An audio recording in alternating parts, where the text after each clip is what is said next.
Hello అండి. అందరికీ అనుకోని ప్రేమ పార్ట్ 56. మరిక ఆలస్యం చేయకుండా కథలోకి వెళ్ళిపోదామా? ఆదిత్య కారును నెమ్మదిగా ముందుకు డ్రైవ్ చేసుకుంటూ వెళ్తుంటాడు. ఇద్దరి మధ్య నిశ్శబ్దం అలుముకుంటుంది. ఆదిత్య అప్పుడప్పుడు ఛాయా వైపు చూస్తూ ఉంటాడు. ఆమె ముఖంలో ఏదో తెలియని పట్టుదల కనిపిస్తుంది. కారులో కొంత దూరం ప్రయాణించిన తరువాత ఛాయ అకస్మాత్తుగా ఒకేసారి సార్, ఇక్కడ కారు ఆపండి, నేను దిగిపోతాను అంటుంది. ఆదిత్య ఒక్కసారిగా బ్రేక్ వేసి కారు ఆపుతాడు. ఆశ్చర్యంగా ఆమె వైపు చూస్తాడు. ఏంటి ఛాయ, ఎందుకు దిగడం? రెస్టారెంట్ దగ్గరికే కదా, నేను డ్రాప్ చేస్తానని చెప్పాను కదా అంటాడు. వద్దు సార్, నేను చెప్పాను కదా, నేను నా స్కూటీ దగ్గరకు వెళ్ళగలను. అక్కడికి వెళ్ళి దాన్ని తీసుకుంటాను. మీరు ఇబ్బంది పడకండి అంటుంది ఛాయ. కానీ ఇప్పుడు రాత్రి దగ్గరగా 9 గంటలవుతుంది. ఒంటరిగా వెళ్ళటం అంత మంచిది కాదు. నేను డ్రాప్ చేస్తాను, ప్లీజ్ నా మాట విను అంటాడు.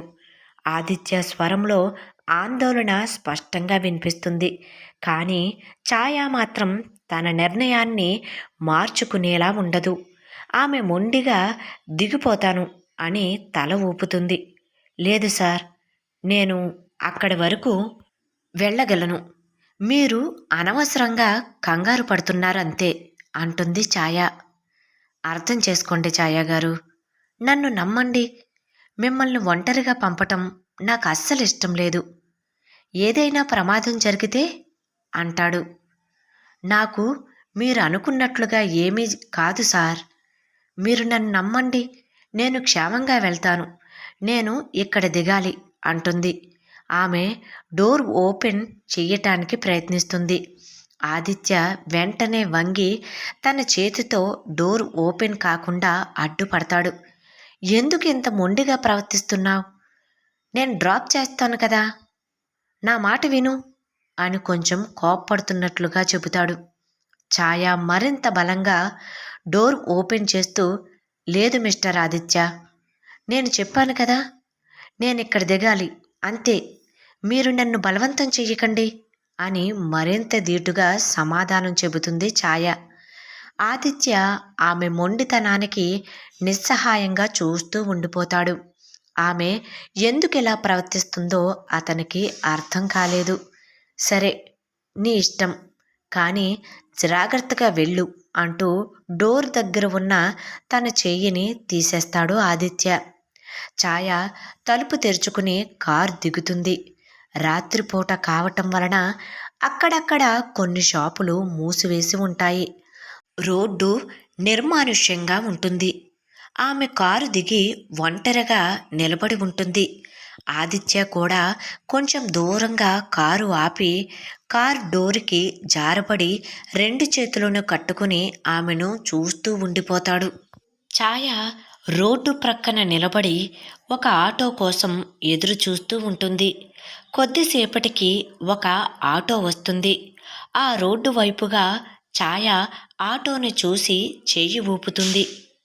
ఆటో ఆగగానే ఆమె వెంటనే ఎక్కి కూర్చుంటుంది. ఆదిత్య తన కారు దగ్గర నిలుచుని ఆటో వెళ్తున్న వైపు చూస్తూ నిస్సహాయంగా ఉండిపోతాడు. ఆటో వేగంగా రెస్టారెంట్ వైపుగా వెళ్తుంది. ఛాయ వెనుకకు తిరిగి కూడా చూడదు. ఆమె మనసులో ఏదో తెలియని ఆందోళన మొదలవుతుంది. ఆదిత్య తనను అంతగా బ్రతిమలాడినా ఎందుకు వినకుండా వచ్చానా అని ఆమె మనసులో ఒక క్షణం ఆలోచించుకుంటుంది. కానీ వెంటనే తను తీసుకున్న నిర్ణయం సరైనదే అని సమర్థించుకుంటుంది. ఒక 10 నిమిషాలు ప్రయాణించిన తరువాత రెస్టారెంట్ దగ్గరికి చేరుకుంటుంది. ఛాయ ఆటో దిగి డబ్బులు ఇస్తుంది. చుట్టూ చూసేసరికి నిర్మానుష్యంగా ఉంటుంది. తన స్కూటీ పార్కింగ్ ప్లేస్లో ఒంటరిగా నిలబడి ఉంటుంది. ఆమె తన స్కూటీ దగ్గరికి వెళ్ళి, నువ్వు నా బుజ్జి తల్లివే, ఇప్పుడు మనమిద్దరం ఒకరికొకరు తోడు అనుకుంటూ తన బ్యాగ్లో ఉన్న స్కూటీ కీ తీసి దాన్ని స్టార్ట్ చేస్తుంది. రాత్రిపూట ఒంటరిగా ప్రయాణించటం అంత సురక్షితం కాదని ఆమెకు కూడా తెలుసు. కానీ ఆదిత్యతో కలిసి వెళ్ళటం ఆమెకు ఎందుకో ఇష్టం లేదు. ఆమె స్కూటీని వేగంగా డ్రైవ్ చేసుకుంటూ తన ఇంటి వైపు వెళ్తుంది. దారిలో ఆమె మనసులో ఎన్నో ఆలోచనలు మెదులుతూ ఉంటాయి. ఆదిత్య ప్రవర్తన, సుందరమ్మగారి ప్రేమ, వసు అభిమానం, చిట్టి గౌరవం అన్నీ ఆమెను కలవరపెడుతూ ఉంటాయి. ఈ విషయాలు అన్నీ ఆమెకు నచ్చినప్పటికీ ఎందుకు ఈ నకిలీ బంధంలో చిక్కుకున్నానా అని ఆమె బాధపడుతుంది. వీటిని ఆలోచిస్తూనే ఛాయ గుండె కొంచెం భయంతో కొట్టుకుంటుంది. నేను వీలైనంత త్వరగా ఇంటికి చేరుకోవాలని ఆమె ఆతృత పడుతుంది. కొంత దూరం వెళ్ళాక వెనక నుండి తనను ఎవరో అనుసరిస్తున్నట్లు ఆమెకు అనిపిస్తుంది. మొదట అంతగా పట్టించుకోదు. కానీ ఆ కారు తాను స్కూటీ వేగాన్ని పెంచితే కారు కూడా వేగంగా వస్తుంది. తాను వేగాన్ని తగ్గిస్తే ఆ కారు కూడా వేగాన్ని తగ్గించి నెమ్మదిగా వస్తుంది. ఇలా తన వెంటే ఆ కారు వస్తుండటంతో ఆమెలో అనుమానం మొదలవుతుంది. వెనక్కి తిరిగి చూస్తుంది. నెమ్మదిగా స్పీడుని తగ్గించి చూసేసరికి ఆ కారు లైట్లు తప్ప ఆమెకు ఏమీ కనిపించదు. తననే ఎవరో ఫాలో చేస్తున్నారో అనుకుంటుంది. ఒక్కసారిగా ఛాయలో భయం మొదలవుతుంది. రాత్రిపూట ఒంటరిగా వెళ్తుంటే ఎవరో తనను వెంబడిస్తున్నారన్న ఆలోచనతో ఆమె శరీరం వణికిపోవటం మొదలు పెడుతుంది. ఆమె వెంటనే స్కూటీ వేగాన్ని మరింత పెంచుతుంది. ఇది ఎవరు? నన్ను ఎందుకు ఫాలో అవుతున్నారు? ఆదిత్య అయితే కారులో డ్రాప్ చేస్తానని చెప్పి వెళ్ళిపోయారు కదా. మరి ఇది ఎవరి కారు? అమ్మో, నన్ను కానీ కిడ్నాప్ చేయటానికి ప్రయత్నిస్తున్నారా అని ఆమె మనసులో భయంకరమైన ఆలోచనలు మెదలటం మొదలవుతాయి. ఆమె మరింత వేగంగా స్కూటీని నడుపుకుంటూ వెళ్తుంది. వెనక వస్తున్న ఆ కారు కూడా తన వేగాన్ని పెంచటం ఆమె గమనిస్తుంది. ఆమె భయం మరింత రెట్టింపు అవుతుంది. నేను తప్పించుకోవాలి, వీళ్ల బారి నుండి ఎలాగైనా సరే ఇంటికి చేరుకోవాలి అనుకుంటుంది. ఛాయ తన స్కూటీని అడ్డదిడ్డమైన దారుల్లోకి తిప్పుకుంటూ పోతుంది. వెనక నుండి ఆ కారు కూడా ఆమెను వెంబడిస్తూనే ఉంటుంది. ఆమె గుండె వేగంగా కొట్టుకుంటుంది.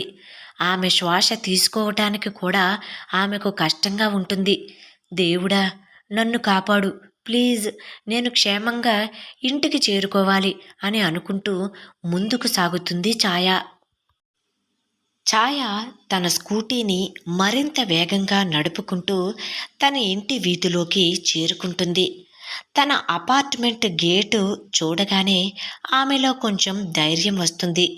గేటు వైపు స్కూటీని తిప్పుకుని వేగంగా లోపలికి పోనిస్తుంది. స్కూటీని పార్క్ చేసి హడావిడిగా లోపలికి వెళ్ళి తిన్నగా తన బెడ్రూమ్లోకి వెళ్ళి లైట్స్ ఆన్ చేస్తుంది. ఇంతలో ఛాయ వెనకనే ఆదిత్య కూడా తన కారును ఛాయ ఇంటికి కొంచెం దూరంలో పార్క్ చేస్తాడు. ఛాయ ఇంట్లో లైట్లు వెలుగుతూ కనిపించటంతో ఆమె క్షేమంగా లోపలికి చేరుకుందని నిర్ధారించుకున్న తర్వాత అతను తిరిగి తన ఇంటికి బయలుదేరుతాడు. ఛాయ వణికిపోతూ కిటికీలో నుండి బయటకు చూస్తుంది. కానీ అక్కడ ఎవ్వరూ కనిపించరు. ఆమె వెంటనే తన బెడ్రూమ్ తలుపు వేసుకుంటుంది. మంచం మీద కూర్చుని జరిగిన సంఘటన గురించి ఆలోచించటం మొదలు పెడుతుంది. వెనక నుండి తనను ఫాలో అయిన కారు ఆదిత్యది మాత్రం కాదని ఆమె గట్టిగా నమ్ముతుంది. ఒకవేళ ఆ మిస్టర్ గంభీరమే అయితే తనని ఎందుకు భయపెట్టాలి? ఎవరో గుర్తు తెలియని వ్యక్తులు తనని వెంబడించారని ఆమె భయపడుతుంది. ఆదిత్య తిరిగి ఇంటికి బయలుదేరినా అతని మనసులో కోపం ఇంకా రగులుతూనే ఉంటుంది. ఆదిత్య తనలో తాను కోపంగా, ఛాయా, నీకు అస్సలు బుద్ధి ఉందా లేదా? నేను ఎంత బ్రతిమలాడినా వినకుండా ఒక్కదానివే బయలుదేరావు. రాత్రిపూట ఒంటరిగా వెళ్ళటం ఎంత ప్రమాదమో నీకు తెలుసా? నా మాట వింటే ఎంత బాగుండేది.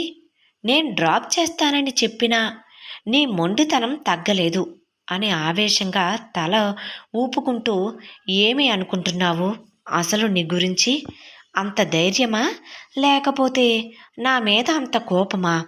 నేను నీ గురించి ఎంత కంగారు పడ్డానో నీకు తెలుసా? గుండె అరిచేతిలో పెట్టుకుని నీ వెనకాల కారులో రావాల్సి వచ్చింది.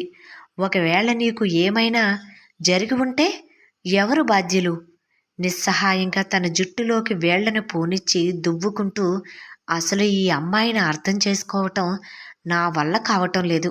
ఒక్కొక్కసారి ఎంత మొండిగా ప్రవర్తిస్తుందో, నన్ను ఎందుకు ఇంత టెన్షన్ పెడుతుంది అని అనుకుంటాడు.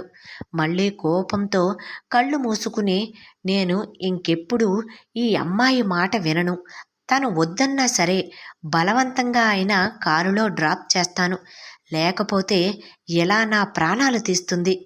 అయినా నాకేం పని లేదా ఈమె వెనక కాపలా కాయటానికి అని చిరాగ్గా కారు స్టీరింగ్ మీద కొడుతూ, ఛ, ఈ కాంట్రాక్ట్ పెళ్లి ఎందుకు వచ్చిందో, లేకపోతే ఈ తలనొప్పి ఉండేది కాదు. నాన్నమ్మ కోసం చేస్తున్నాను కానీ నాకేమో ప్రశాంతత లేకుండా పోయింది. ఈ ఛాయ మొండితనం ముందు నా ఓపిక కూడా నశిస్తుంది అని చివరిగా ఒక నిట్టూర్పు విడిచి, సరే, క్షేమంగా ఇంటికి చేరుకుంది కదా, అది చాలు. కానీ ఇంకోసారి ఇలా చేస్తే మాత్రం ఊరుకోను. ఎలాగైనా బుద్ధి చెప్పాలి ఈ అమ్మాయికి అనుకుంటూ ఇంటికి చేరుకుంటాడు.